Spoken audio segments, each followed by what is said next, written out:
지금부터 들려드릴 이야기는 여러분이 알고 있다고 믿어온 모든 장면을 뒤집어 놓을지도 모릅니다. 만약 한 왕실 며느리가 공식 석상에서는 미소를 지으며 왕실의 의무를 수행하는 동시에 보이지 않는 곳에서 수천만 파운드의 비밀 자금을 움직이고 있었다면요? 그리고 그 사실이 8개월간의 극비 조사 끝에 드러났다면요? 과연 누가 배신자이고 누가 피해자일까요? 그리고 이 선택은 과연 복수였을까요? 아니면 생존이었을까요? 최근 영국 왕실 내부에서 조용하지만 거대한 움직임이 시작됐습니다. 표면적으로는 늘 보던 갈등, 인터뷰, 폭로전 같은 이야기로 보일 수 있습니다. 하지만 이번 사안은 전혀 다른 결을 갖고 있습니다. 자극적인 언론 플레이가 아니라 숫자와 송금 기록, 암호화된 메시지, 그리고 법률 문서가 중심에 서 있기 때문입니다. 왕실 관계자들에 따르면 이번 결정은 감정이 아니라 기관의 존속이라는 단어로 설명됩니다. 찰스 3세는 즉위 이후 줄곧 어머니의 그림자 속에서 균형을 잡아야 했습니다. 엘리자베스 2세가 남긴 무게는 그 자체로 하나의 시대였죠. 그런 상황에서 그의 책상 위에 올라온 한 파일. 그 안에는 타블로이드식 소문이 아닌 회계 감사 보고서와 국제 송금 내역이 담겨 있었다고 합니다. 숫자는 거짓말을 하지 않습니다. 그리고 그 숫자들이 가리키는 방향은 왕실의 근본 원칙과 정면으로 충돌하고 있었다는 겁니다. 윌리엄 왕세자는 더욱 단호했다고 전해집니다. 그는 어린 시절부터 왕관의 무게를 배우며 자라왔죠. 스캔들이 왕실에 어떤 상처를 남기는지 누구보다 가까이서 지켜봤던 인물입니다. 그의 시각에서 이 사안은 가족 간의 감정 싸움이 아니라 국가적 신뢰의 문제였습니다. 만약 의혹이 사실이라면 이를 묵인하는 것 자체가 왕실의 존재 이유를 흔드는 행위가 된다는 판단이었죠. 문제의 시작은 아주 작은 이상 징후였습니다.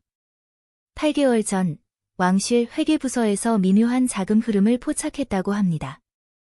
처음엔 단순한 착오처럼 보였죠. 하지만 조사팀은 조용히 그리고 집요하게 움직였습니다. 공식 발표도 언론 유출도 없이 국제금융망을 따라가며 퍼즐을 맞췄습니다. 그 끝에서 드러난 곳은 카리브해의 케이맨 제도. 기업 익명성과 금융 비밀주의로 유명한 지역입니다. 조사 결과에 따르면 해당 계좌는 단순한 개인 저축이 아니었습니다. 여러 단계의 법적 구조로 감춰진 해외 계좌였고 왕실 감사 시스템에서는 보이지 않도록 설계된 형태였다고 합니다. 더 충격적인 건 개설 시점이었습니다. 2019년 11월 아치가 태어난 직후이자 공식적으로 왕실 고위직에서 물러나겠다고 선언하기 몇 주 전이었다는 겁니다. 그리고 2020년 3월까지 약 4개월 동안 40건이 넘는 입금이 이루어졌다고 전해집니다. 총액은 1,100만 파운드 이상.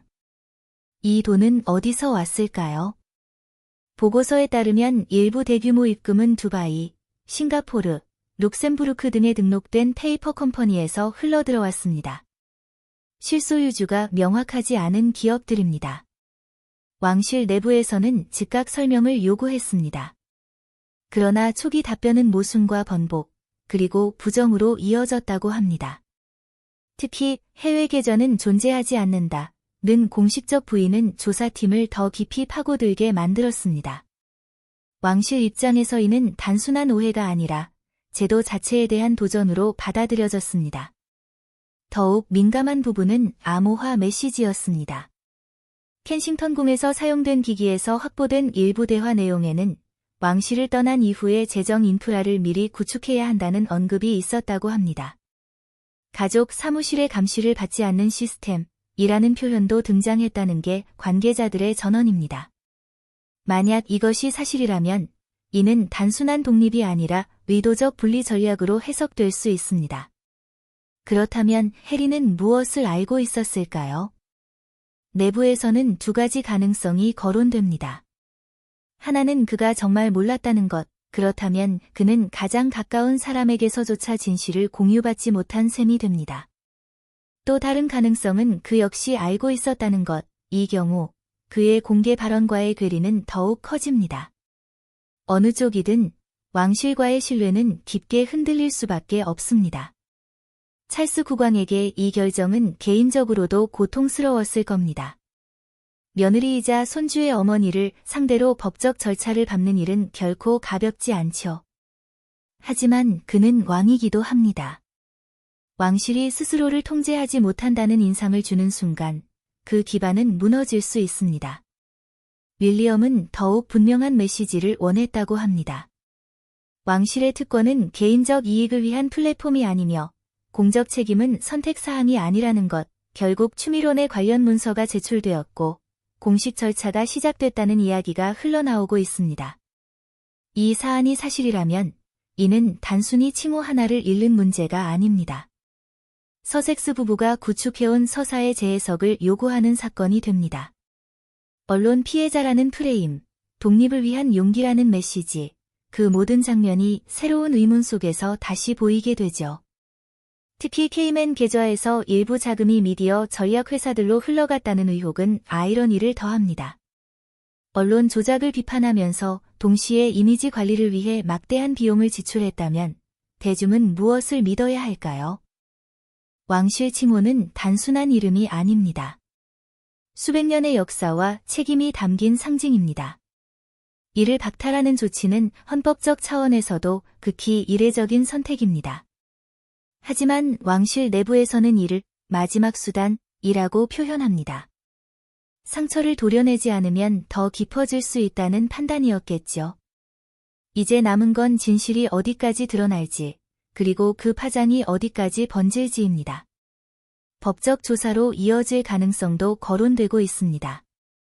해리와의 관계, 왕실과의 미래, 그리고 개인적 명예까지 모든 것이 시험대에 올랐습니다. 여러분은 어떻게 생각하시나요? 이 결정은 냉혹한 권력의 행사일까요? 아니면 제도를 지키기 위한 불가피한 선택이었을까요? 댓글로 여러분의 생각을 남겨주세요. 그리고 이런 깊이 있는 이야기와 분석이 궁금하다면 좋아요와 구독 잊지 마세요. 다음 이야기에서는 또 다른 숨겨진 진실을 파헤쳐 보겠습니다.